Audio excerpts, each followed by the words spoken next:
Well, hello there, everybody. Welcome to Monkey Acres. Sorry, couldn't help it.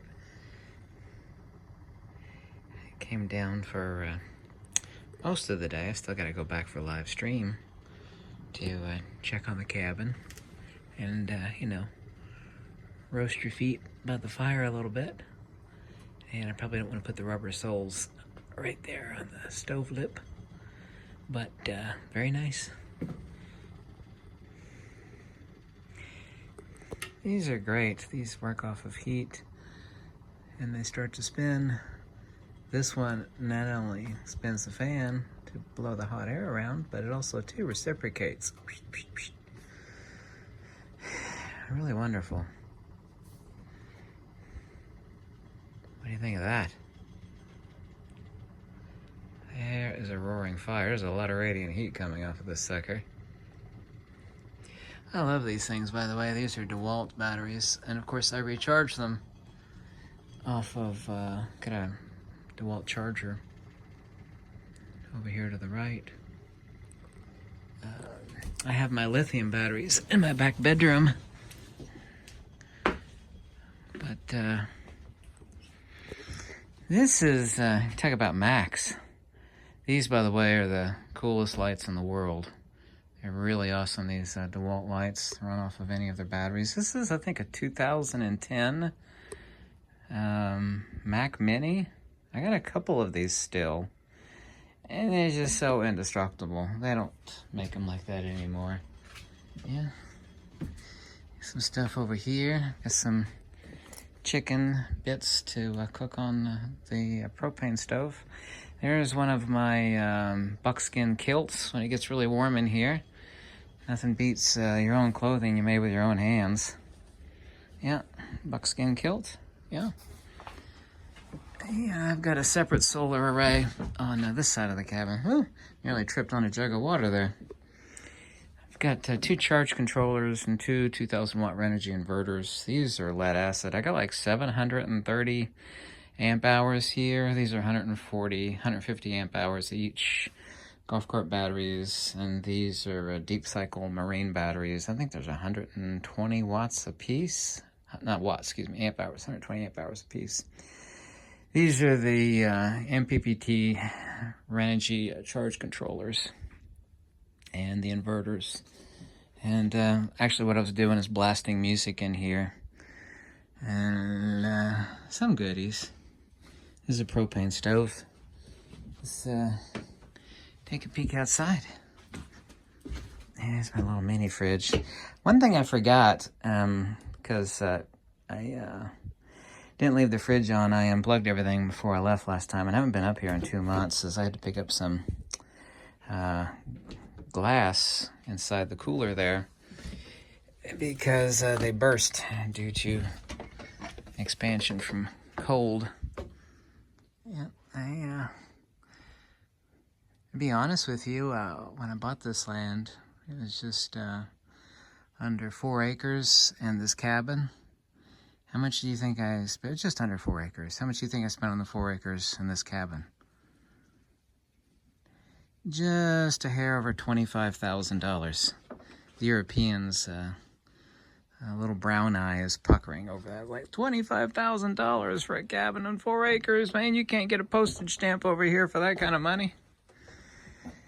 I need to clear these off or burn them.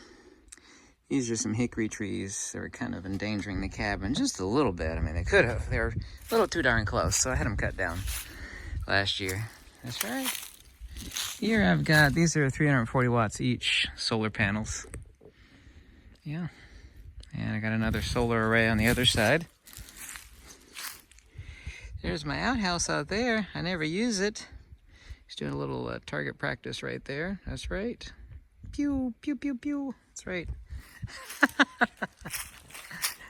Oh. I'm talk about calm and peaceful here. I actually have a water catchment for the gutter here. I don't have it hooked up right now. I take it out. I'm not using it. I think it's what, a 320 gallon tote. Here's my super awesome Tacoma. No, I've cleared most of the wood out from down there. I know about termites. Someone's going to say, you need to clear that wood out, you're going to get termites. Yeah, no, tell me about it. I don't have any termites. We have another thing out here called powder post beetles. I like to call them powder puff beetles because they actually turn wood into little puffy powder.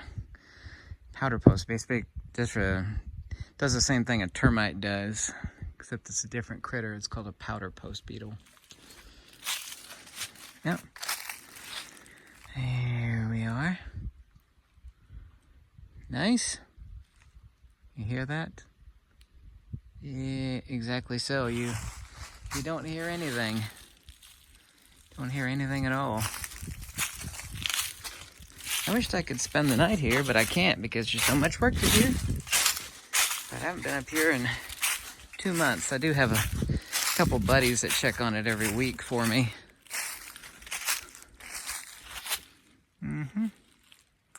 Yeah. And I spent every penny I had many years ago, the land back behind here.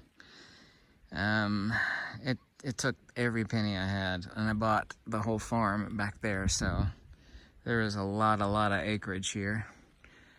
Yeah, but when I bought this place, before I expanded onto it, the cabin and just under 4 acres was just over $25,000.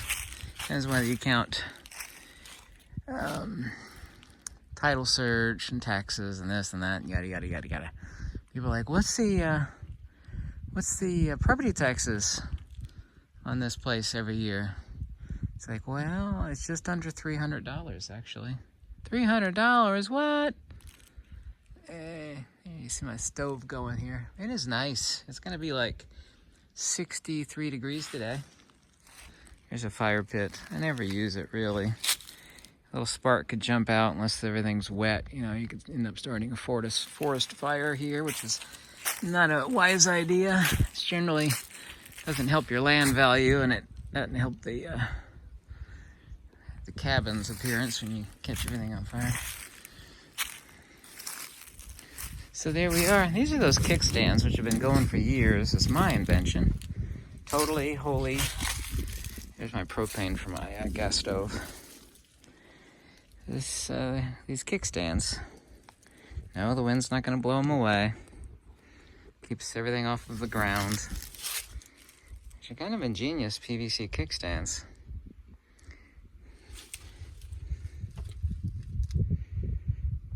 Tattooed Monkey can build just about anything. I love PVC. There's so much stuff you could do with PVC. PVC, some awesome stuff. Need to go walking in the woods before I call it a day. These are cedar posts. Not very pretty this time of year, but it's a nice day. It's time to get back to the fire, I guess. Catch you later.